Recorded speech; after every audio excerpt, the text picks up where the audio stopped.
Today we are here in Chennai to announce the extraordinary collaboration between OP Jindal Global University, Sonipat, Haryana, which is an institution of eminence recognized by the Government of India, and the Indian Institute of Technology, Madras, which is also an institution of eminence.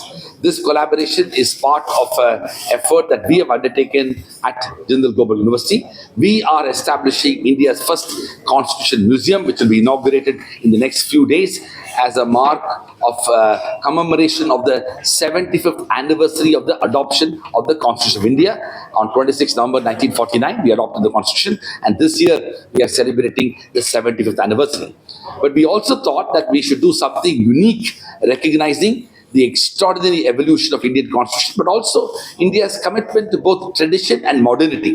So what we thought was, we should, while we are building this museum, which is more a traditional, historical, and very much in terms of collecting our history, we thought we should do something quite modern in it. And that's how we collaborated with the IIT Madras, where we have today launched India's first robotic museum tour guide.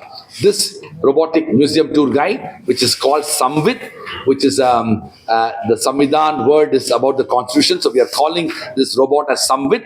That has been created by a very fantastic collaboration, largely led by the IIT Madras students who specialize in robotics, with the students of OP Jindal Global University who help them on the design side. This effort is the IIT Madras students' effort, where they have been able to create S.A.M.V.I.D. This will be a tour guide in the Constitution Museum. We are very delighted that we've been able to launch the robot here in the city of Chennai. After we inaugurate the Constitution Museum, Mr. Om Birla, the Honorable Speaker of Lok Sabha, will be inaugurating the Constitution Museum along with Mr. Naveen Jindal, our Chancellor of OP Jindal Global University and Member of Parliament, on 23rd November.